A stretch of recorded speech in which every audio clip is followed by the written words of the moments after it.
Vamos, então, dar continuidade e chamar o quarto painel dessa tarde, intitulado Caminho para a construção de políticas de cibersegurança na implementação de soluções Smart Cities.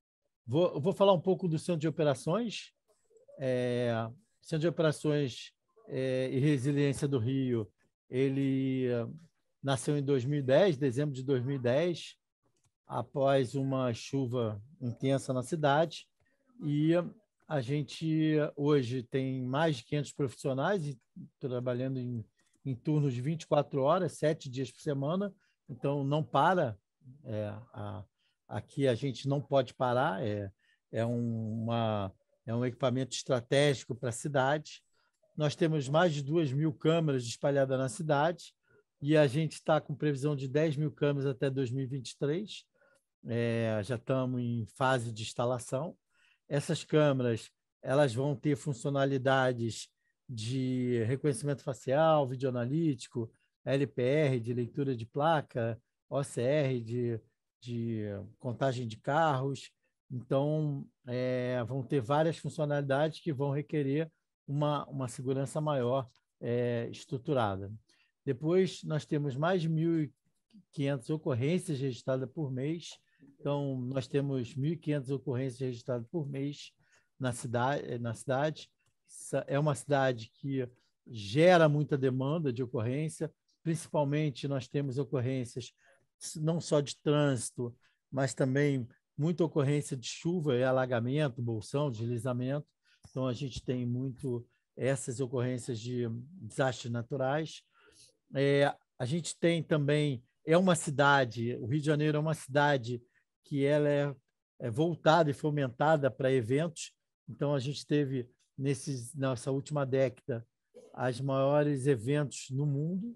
Tivemos a Copa do Mundo, tivemos uma Copa das Confederações, tivemos uma Olimpíada, tivemos 4 Copa América, tivemos vários outros eventos, Rio+20, Rock em Rio, Réveillon, que leva mais de 2 milhões de pessoas para uma única avenida. Então, são eventos que acontecem na cidade que precisam ter essa visão do evento. A gente tem mais de 1.300.000 seguidores nas redes sociais, então é fundamental que a gente informe para a população e dê confiança para o cidadão que aquela informação ela é um conteúdo confiável e que ele pode tomar a decisão em cima do que a gente manda de informação. E temos acesso a diversos sensores, sendo GPS de ônibus, fluviômetros, radares, OCR, Waze, próprios aplicativos, parcerias que nós fazemos com diversos players do mercado que geram informação e que são um grande fomentador de informação para que a gente possa monitorar e saber antecipadamente de ocorrências que acontecem na cidade. A gente agora está montando um data center, estamos construindo um prédio que é uma expansão do centro de operações, que vai estar inaugurando agora em dezembro. E lá dentro vai ter um data center com uma sala segura, que vai ficar pronto agora em janeiro de 2023. Então, falando de segurança, falando de cibersegurança, a gente tem uma estrutura de LAN, em que é uma topologia convencional, a gente está todo baseado em Cisco, né? E todo ele é categoria Cat6. A gente tem diversos pontos cabeados de wireless para telefonia VoIP, e a gente suporta até 280 hosts de desktop, notebooks e servidores no edifício. A gente também suporta o Wi-Fi para visitantes, a gente tem muita visitação no centro de operações. Além disso, a gente tem a imprensa aqui dentro, ela informa online dentro do centro de operações, então a imprensa ela é uma extensão do nosso equipamento, do que a gente faz. Então, rádio, TV, elas estão sempre utilizando o prédio e o edifício. Então, a gente tem um Wi-Fi para visitantes, um provimento próprio, em que a gente abre telas de boa-vinda, faz o primeiro cadastro para eles e depois a gente tem isso monitorado. Então, algumas medidas de contingência e segurança da informação em relação à cibersegurança. A gente tem uma atividade de missão crítica, principalmente naquele CID, né, de confidencialidade, de integridade e disponibilidade, principalmente em disponibilidade.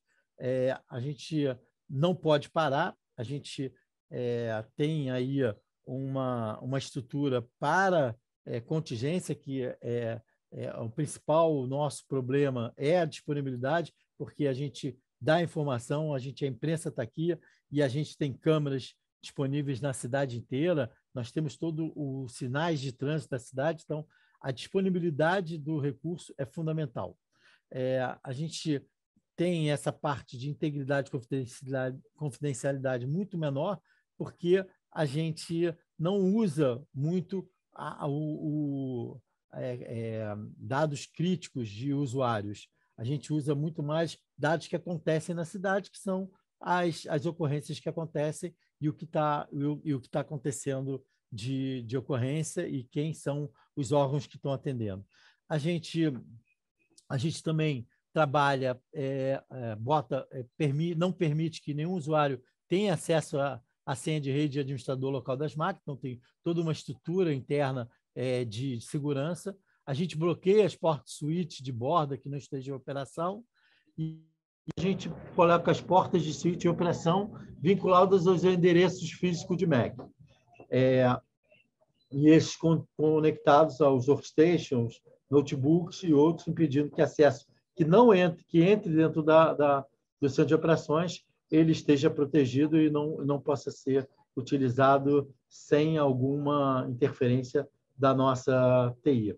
Bom, medidas de contingência e segurança da informação que sustentou a gente durante um ataque de hacker à Prefeitura do Rio.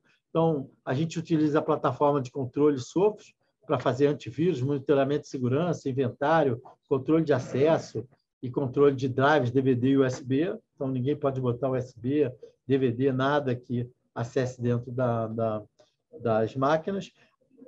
No começo, a gente teve uma discussão se a gente botava Zero Client ou usava o computador com processamento local, mas que fosse muito protegido. Então, a gente preferiu essa plataforma do que usar Zero Client e fazer isso tudo estruturado dentro de uma área de data center.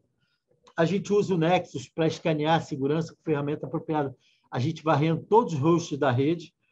Isso a gente faz uma vez por semana. Toda sexta-feira ele varre todos os computadores e fica monitorando para dizer se teve alguma coisa que está dando problema. E isso faz com que a gente imediatamente vá lá e atue. A gente evita sistemas operacionais de software sem suporte de fabricante. Então, todo o Windows que está lá no Windows a partir do 10 para as estações de trabalho e os servidores do Windows 16, eles estão sempre atualizados. A gente tem uma equipe de mais ou menos 20 pessoas para suporte e mais de 5 pessoas para área de TI de suporte e rede. Outras medidas de contingência que a gente tem, a gente realiza alguns processos de aculturamento, né, para a segurança da informação. A gente comunica periodicamente através dos briefings diários. A gente faz 3 briefings diários de operação para falar das ocorrências na cidade e a gente aproveita para falar e conversar sobre segurança da informação e segurança física.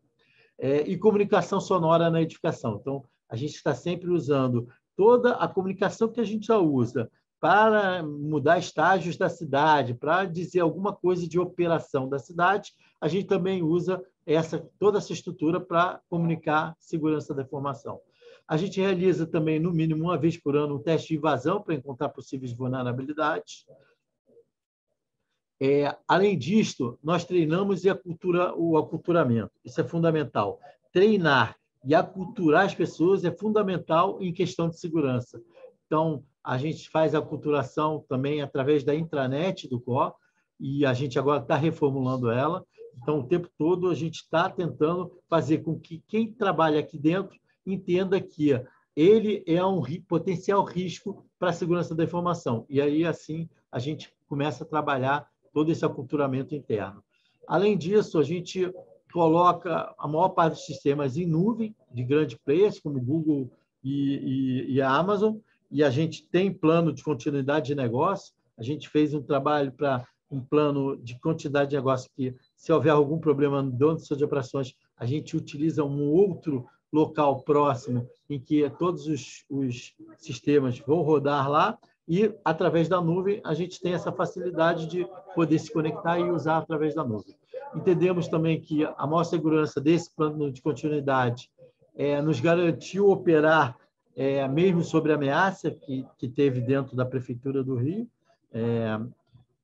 E esses sistemas em nuvem, a gente tem o portal, a gente tem a intranet, a gente tem o aplicativo do POR, que é um aplicativo que o cidadão usa o tempo todo.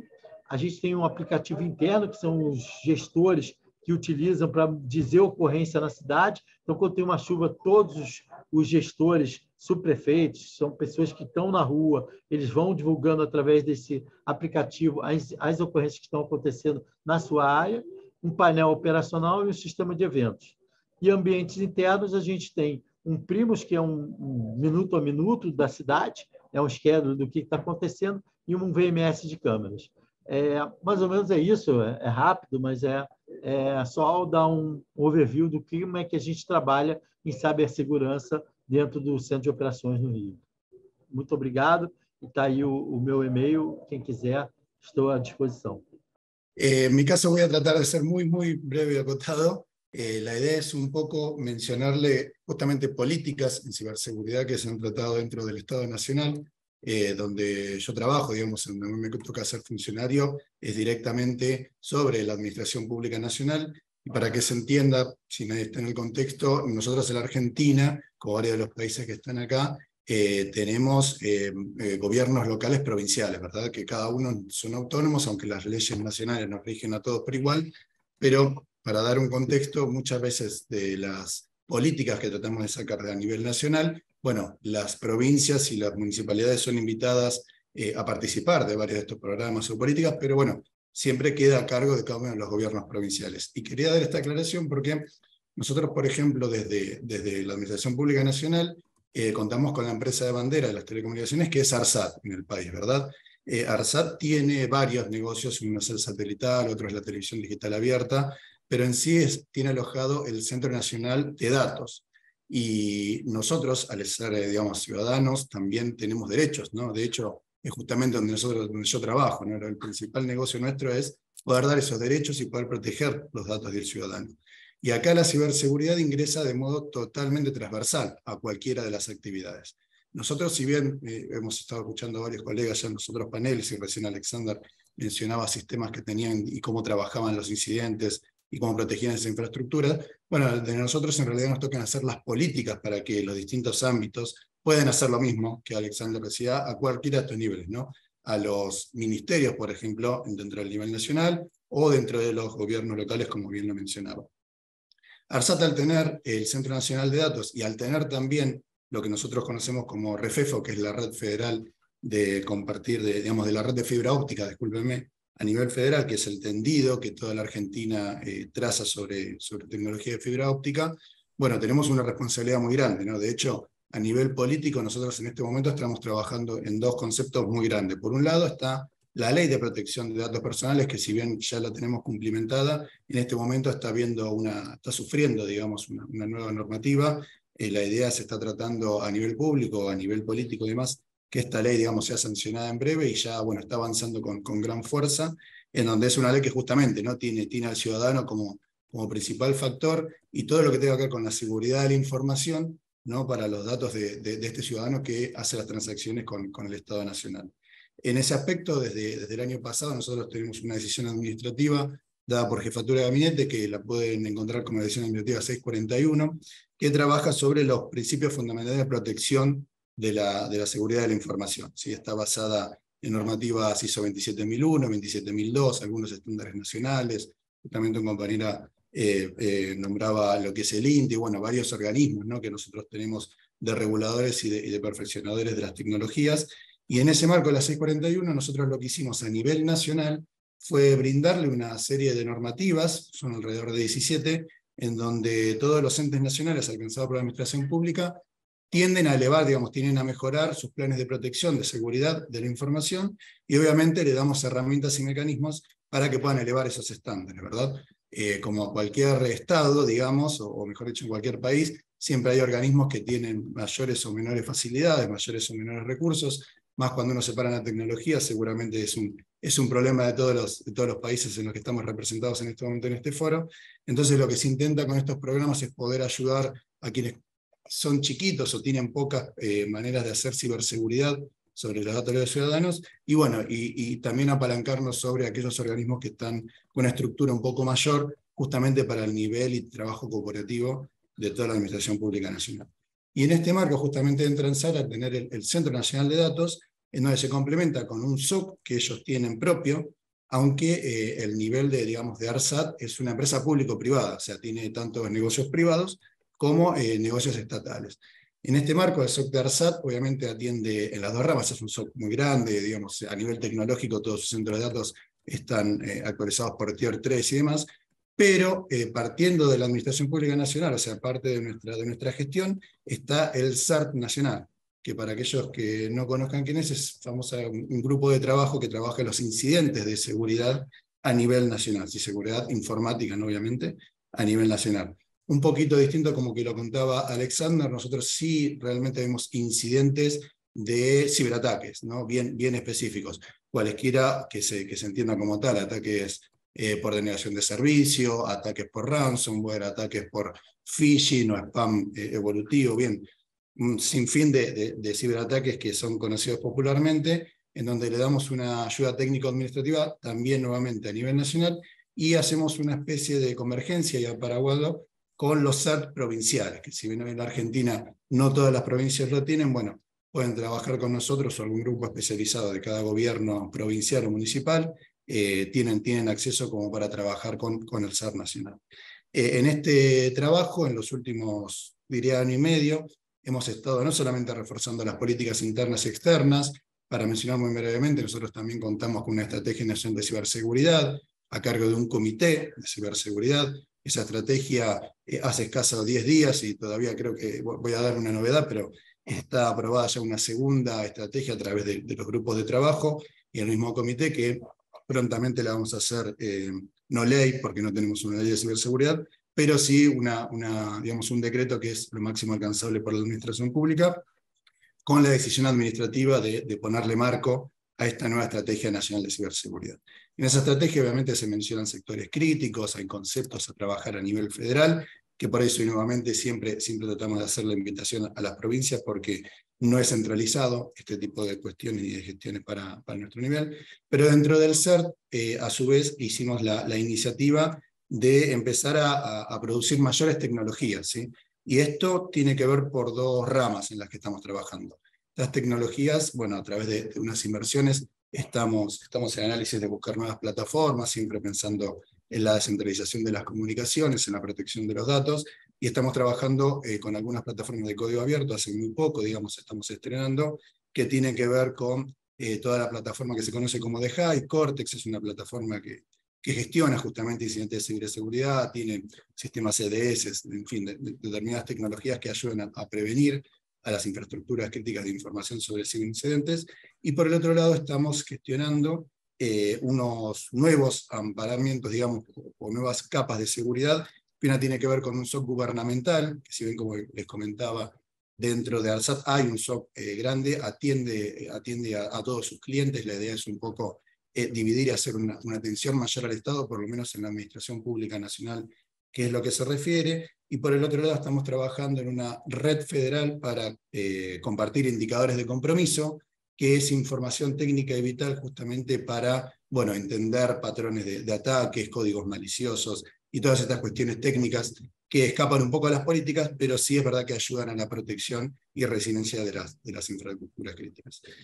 Por último, y para no extenderme porque sé que estamos muy corto de tiempo, dentro de este plan, nuevamente estamos, bueno, contamos, como les decía, con algunas ayudas a nivel internacional, más que nada económicas, y el plan de desarrollo está pensado en la primera etapa en un año, pero en ese marco también el CERT empieza a cumplir otros roles, porque si bien hoy está trabajando a nivel central y descentralizado, pero trabajando en un pequeño grupo que es la Administración Pública Nacional, bueno, un poco se empezará esta tecnología de desarrollarla con nube, con las nuevas tecnologías que hay en 5G para hacer que cada uno de los gobiernos, nuevamente, y esto lo pongo en punto aparte, ¿no? Porque nosotros al ser el Estado, justamente las cities escapan un poco a nuestra gobernanza, pero la idea es que las herramientas siempre tienen que venir desde el lado de nación, para que los ciudadanos, que somos todos y todas los ciudadanos de estas tecnologías y usuarios de estas tecnologías de Smart Cities, bueno, tengamos no solamente las seguridades que venían mencionando todos los panelistas,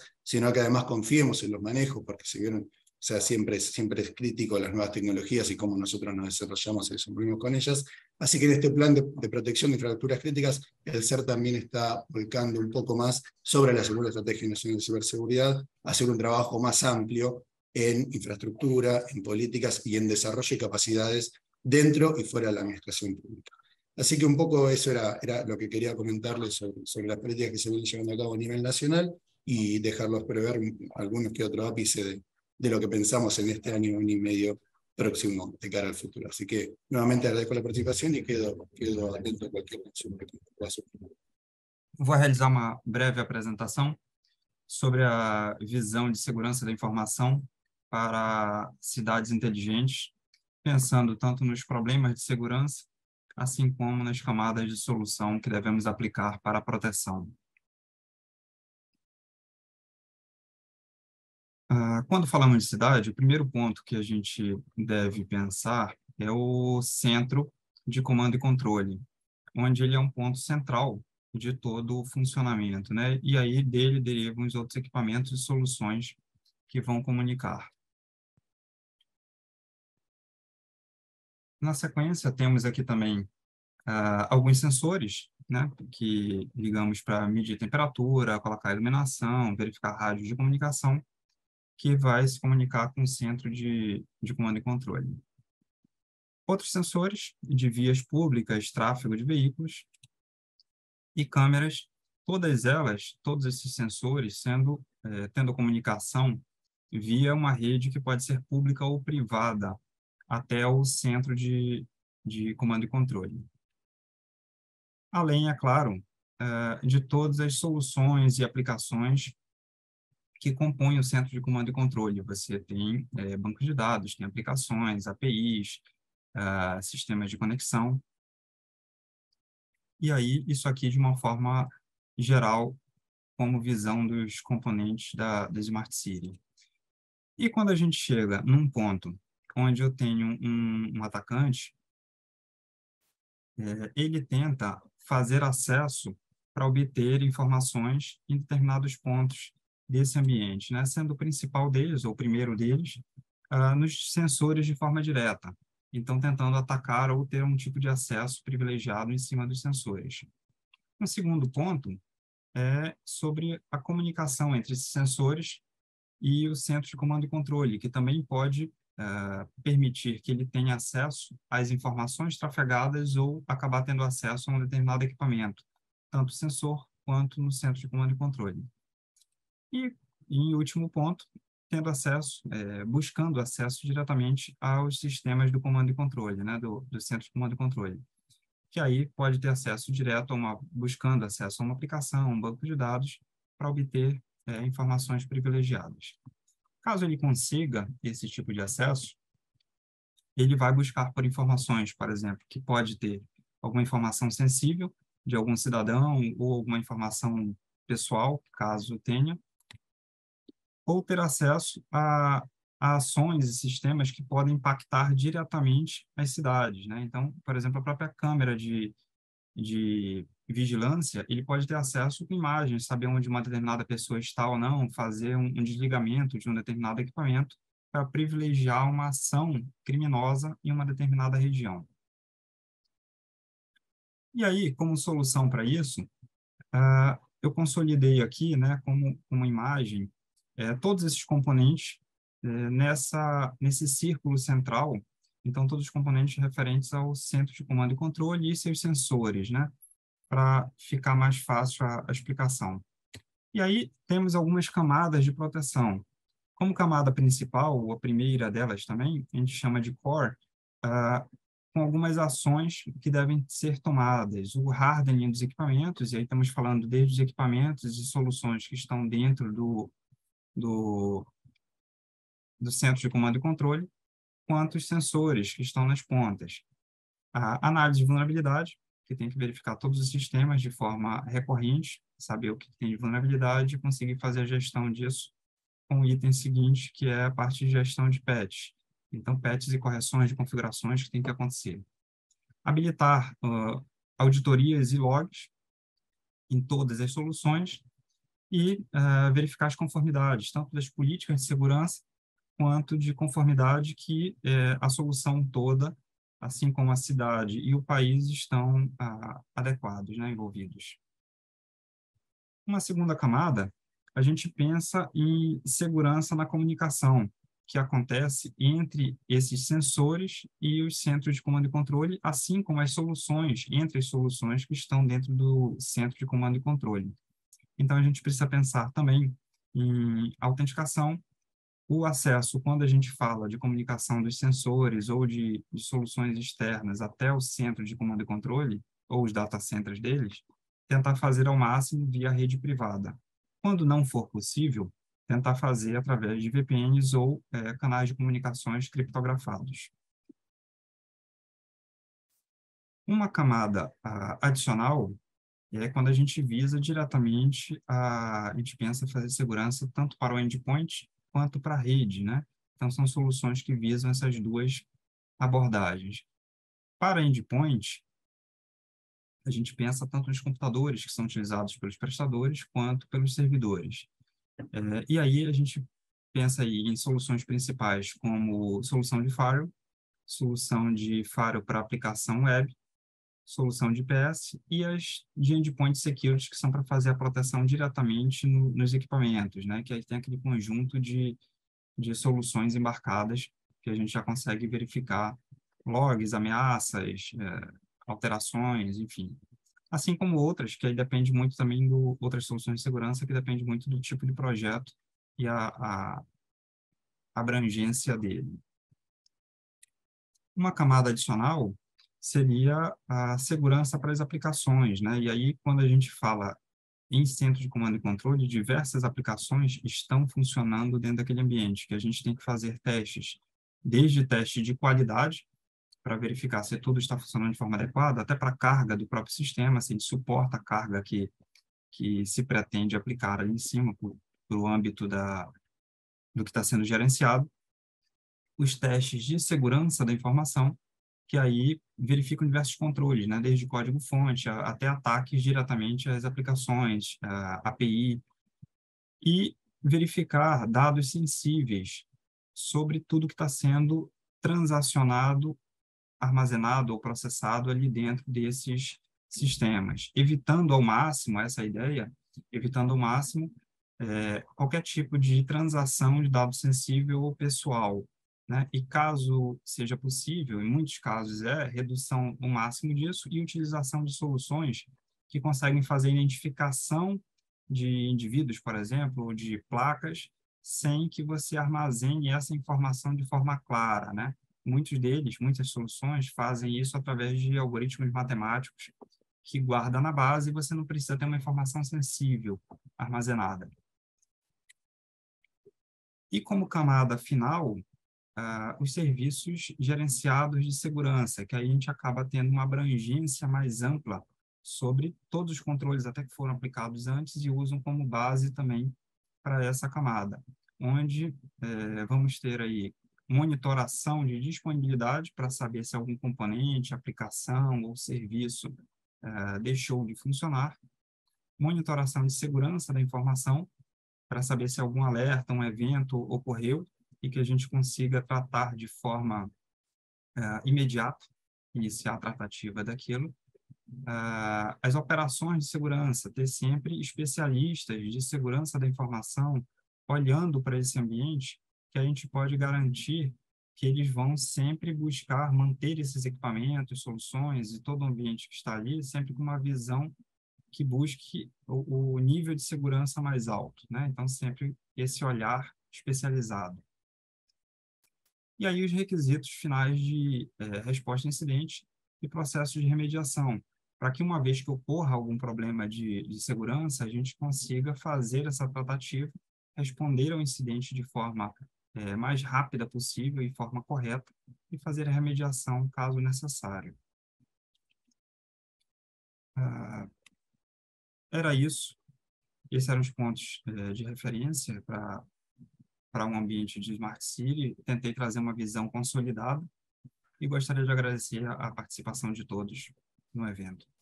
Eu queria passar a palavra para o Victor Hugo da Silva. Ele é coordenador de segurança da informação do Gabinete de Segurança Institucional da Presidência da República do Brasil. Victor Hugo, acho que a sua participação aqui hoje é super importante, até porque todos nós sabemos, e o Alexandre falou na apresentação dele, do ataque sofrido pela Prefeitura, né, do ataque hacker sofrido pela Prefeitura do Rio de Janeiro, que realmente causou um estrago grande e ainda causa, e o Centro de Operações, né, passou, não foi atingido. A gente teve o Abel falando também, a grande preocupação com a cibersegurança, em proteção das redes. Eu queria que você falasse um pouco de como é esse dia a dia, nós sabendo que o governo federal tem aí uma série, os ataques são diários, são cada vez mais inteligentes. Como é que vocês estão cuidando da segurança da informação? Victor Hugo, a palavra é sua. E eu estou aqui representando o nosso diretor aqui de Segurança da Informação, o Coronel Marcelo Fontenelle, e a gente trabalha em dobradinha aqui com... eu acho que isso aí já começa a responder um pouco das dúvidas, aí, como a gente atua nessa parte de governança de segurança da informação, segurança cibernética e essa parte de privacidade que acaba tendo aqui no Brasil um outro ente que é a Autoridade Nacional, né, a ANPD. Então, a gente trabalha aqui numa dobradinha. Então, os países sempre nos perguntam, que a gente subiu naquele índice da UIT, da União Internacional de Telecomunicações, né? Estávamos lá, o Brasil em 71º, foi para 18º, terceiro nas Américas, né? Então, muito se deveu à questão de governança, tá? Então, isso aí é um trabalho que a nossa própria inserção aqui nesses ministérios dentro da organização do Estado brasileiro já demonstra assim, a importância que tem sido dado. No caso aqui, o Gabinete de Segurança Institucional está diretamente ligado à estrutura da Presidência da República e a equipe da Loriza está no Ministério da Economia, que está tratando exatamente dessa parte de governo digital. Então, são os dois entes aqui que atuam para essa questão de governança, né, na administração pública federal. Bom, de parte, depois a Loriza vai falar um pouco lá da parte da SGD, de parte aqui do GSI, a gente tem vamos dizer assim, o nosso mandato, a nossa competência é na parte de normas gerais. Então, a gente tem a questão das normas, que é o departamento que eu sou coordenador, né? A gente faz requisitos, né, e requisitos gerais, né, para os órgãos, entidades da administração pública federal seguirem, e também a gente trabalha com a parte de acordos e memorandos de entendimento com países e instituições que interessam ao Brasil manter cooperação, inclusive a representação em organismos multilaterais, né? A gente trabalha junto com o Ministério das Relações Exteriores, junto à ONU, à OEA, né, a União Europeia, em grupos que eles têm específicos para isso, né? Recentemente, a gente fez uma parceria com o LAC4, né, que é um centro de excelência na República Dominicana, fomentado lá pela União Europeia. Então, assim, toda essa atuação aqui a gente trabalha na minha equipe, e tem outra grande equipe que é o CETIR-GOV, tá? O Centro de Prevenção, Tratamento e Resposta a Incidentes Cibernéticos de Governo, que é o CECERT Nacional para Incidentes de Governo, que trabalha, vamos dizer assim, num nível junto com o CERT-BR, com o CAIS-RNP, que é na academia, e com o CONDECIBER, que é um comando conjunto que trabalha na área militar. Então, esses são os 4 grandes centros brasileiros, né, de prevenção e tratamento de incidentes cibernéticos. Trazendo aqui para a realidade aqui desse evento, né, que é a questão da segurança para plataformas de governo, a gente tem trabalhado em estar sempre editando normas, né, conforme as novas tecnologias surgem, e atualizando as normas existentes, tá? Para trabalhar na camada de governança e de requisitos básicos. A Loriza vai falar um pouco mais depois, porque o ASGD trabalha na questão de normativos no nível mais operacional e na questão de guias e na parte mais prática e de apoio aos órgãos, né? Porque eles coordenam o CISP, que é toda a parte essa de, vamos dizer, de recursos para a tecnologia da informação, que engloba também a segurança, né? Então, assim, hoje a gente tem aí normativos que estão tratando tanto da parte da governança em si, da obrigatoriedade dos órgãos terem, né, equipes de tratamento de incidente, de prevenção e tratamento de incidentes, de ter gestor nomeado, né, de segurança da informação, de ter uma política, né, também estabelecida e de ter um comitê para tratar disso aí. Isso tudo é orquestrado, né, a questão do tratamento de incidente é orquestrado junto ao CETIR-Gov. A gente tem também normativos que atuam, que cobrem partes específicas, como, por exemplo, nuvem. A questão de nuvem tem uma parte específica, a gestão de segurança da informação em redes sociais também, que é muito utilizado pelo governo. A gente também tem um específico sobre redes sociais e temos vários outros normativos, e tem de 5G também, o uso de 5G pelo governo. Não é o 5G em geral para a sociedade, aí é a Anatel. Então, no caso, a gente trabalha em dobradinho com a Anatel, que regula o privado, né? Então, o nosso mandato é somente a parte do Poder Executivo Federal. Então, isso é uma coisa interessante, que eu já faço o link aqui do ponto onde a gente está hoje. A gente vê que a nossa grande dificuldade do Brasil é a questão da conscientização e da educação em segurança cibernética. Isso aí é tanto para o cidadão, né, para formar o cidadão, quanto também para depois ter profissionais entrando no mercado. Então, a gente precisa dessa base. A gente avançou até a questão da elaboração de uma política, da minuta do projeto de lei, de uma política nacional de segurança cibernética. Tá, isso hoje está pronto, está na Casa Civil, agora é um momento de transição, então a gente aguarda para ver, assim, esperar todo o passado sair para ver qual é a tônica que o próximo governante vai dar. A gente está assim, bem positivo nesse aspecto, porque o projeto de lei ele contempla a inclusão nas diretrizes básicas da educação da questão da segurança da informação e segurança cibernética nos currículos escolares. Tá? A gente acha isso necessário, que muitos países já fizeram.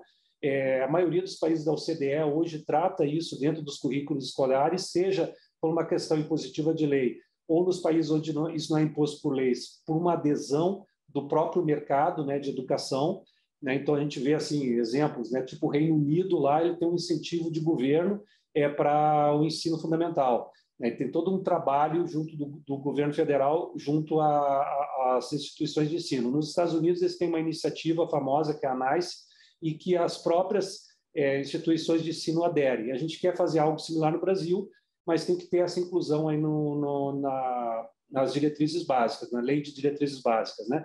Então, a gente acredita que isso aí vai evoluir, né, até com a tônica social bem forte que vem por aí. Então, a gente está bastante esperançoso que a gente vai avançar nesse tema, que é algo que a gente viu que nos relatórios da OEA, né, feito lá com a Oxford, Maturidade, apontaram que é o ponto onde a gente tem que evoluir para melhorar a nossa posição no ranking, né? Então, isso aí é o que a gente tem trabalhado, tá? Então, eu passo a palavra aqui para a senhora Loriza e ela vai comentar um pouco da SGD. Devido ao tempo, a gente encaminha isso depois. Então, voltando aqui, a Secretaria de Governo Digital do Ministério da Economia, ela é o órgão central do CISP, né? Ela também é a guardiã da estratégia de governo digital e ela também é responsável pela plataforma GovBR, né? Então, juntando esses 3 pontos, a gente tem aí todo um trabalho assim voltado para a segurança e privacidade, para fomentar a segurança e a privacidade nos órgãos do CISP. Então, como trouxe a estratégia de governo digital, dentre as suas iniciativas, a gente tinha a questão de fomentar, primeiramente falando, aspectos da Lei Geral de Proteção de Dados. Então, desde 2019, 2020, a gente vem publicando questões voltadas para a adequação, né, dos órgãos do CISP à Lei Geral de Proteção de Dados. A gente sabe que segurança e privacidade caminham juntos, então a gente abordou então alguns aspectos que a Lei Geral de Proteção de Dados trouxe e agora, nesse último ano, a gente vem abordando aspectos voltados para a segurança da informação.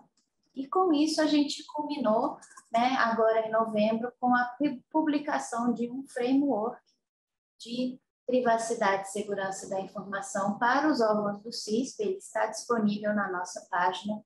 É um guia também que traz diversos controles de privacidade e segurança baseados em normativos, em referenciais, por exemplo, o CIS, né, versão 8, NIST, as ISOs, ABNTs. Então, a gente sempre tem todo esse cuidado de ter todo o nosso aparato, né, todo referenciado, no sentido de, então, prover para os órgãos diretrizes do que precisa ser implementado quanto a controles de privacidade e segurança que irão aprimorar, né, os sistemas críticos dos órgãos, bem como os serviços oferecidos aos cidadãos.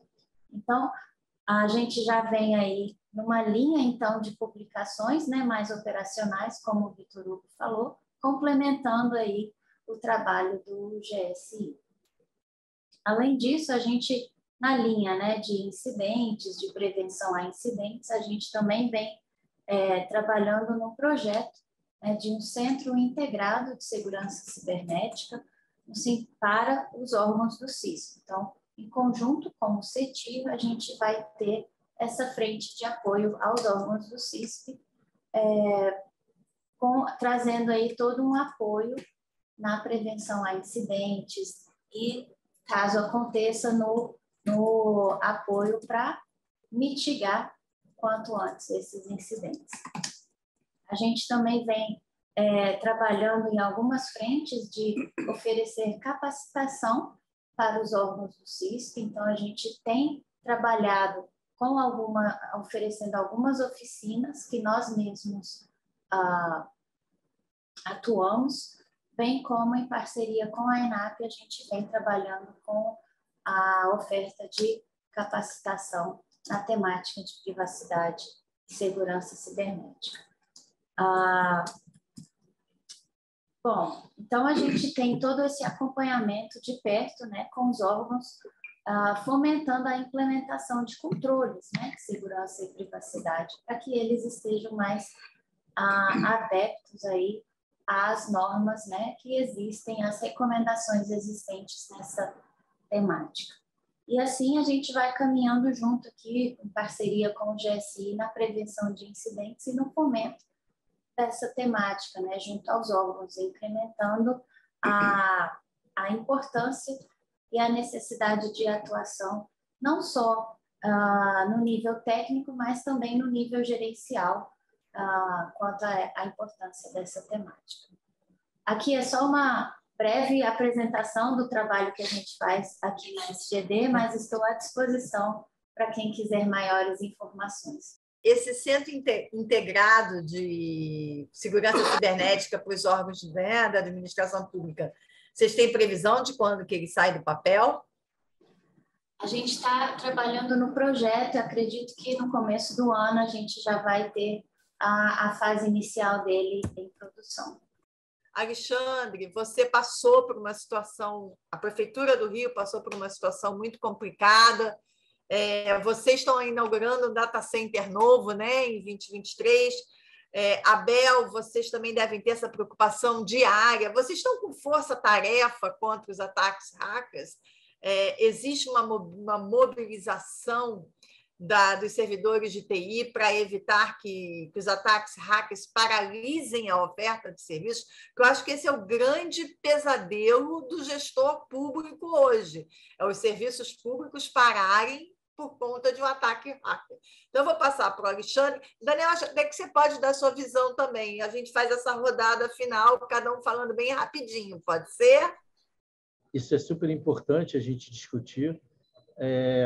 Eu entendo que a gente mudou depois da pandemia, então a gente não tem só dados críticos somente nas grandes corporações, mas muita gente trabalhando em home office tem desenvolvimento, fontes que estão dentro das suas casas.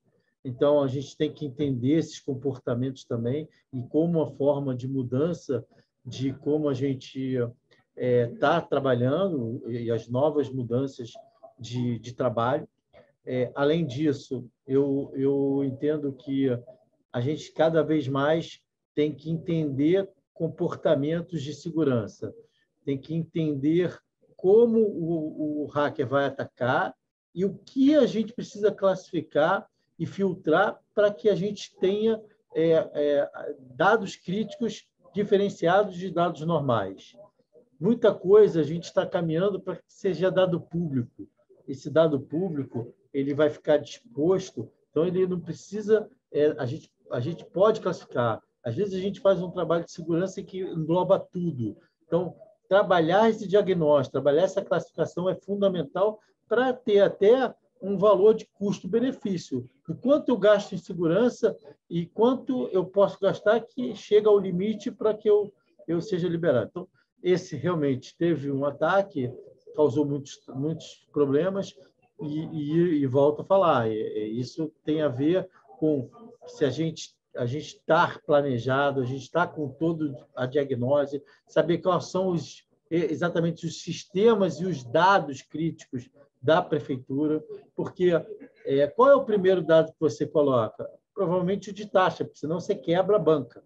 Então, você tem que saber como você volta, quais são os dados que voltam, porque para qualquer gestor, tudo é crítico. Do defesa dos animais até a fazenda, todos são críticos. Para cada um é crítico.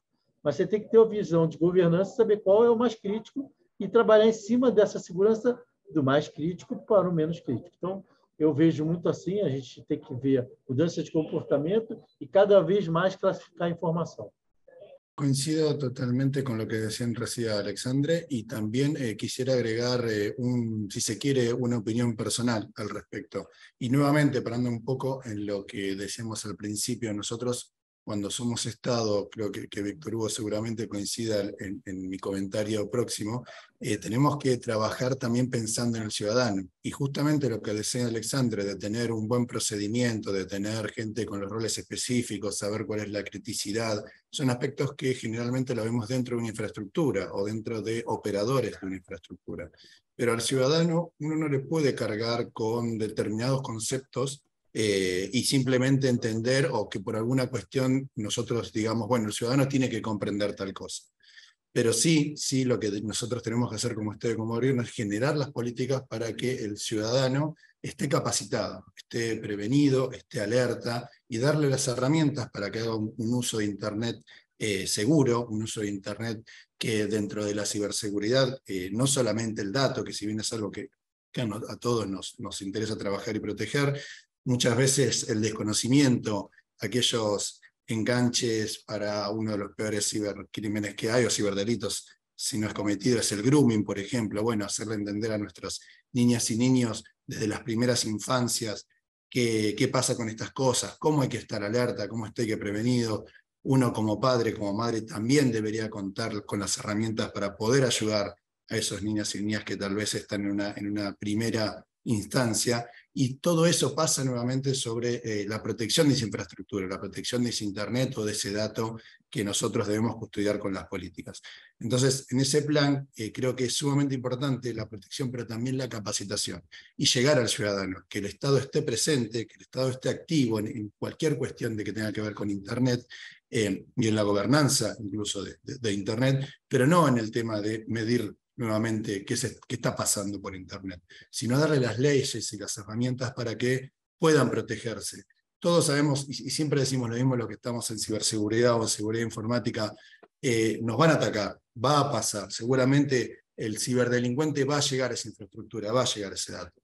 El tema es poder hacerle el camino lo más difícil posible y una vez que está dentro, tener las herramientas para sacarlo lo más rápido posible también. Y dentro de eso, la primera etapa creo que tiene que ver fundamentalmente con la capacitación y el buen uso de Internet. Estemos parados en cualquier parte del globo que estemos parados. Creo que eso es fundamental y nuevamente como Estado es una de las herramientas que venimos trabajando y que debemos hacer mucho hincapié para llegar a los ciudadanos.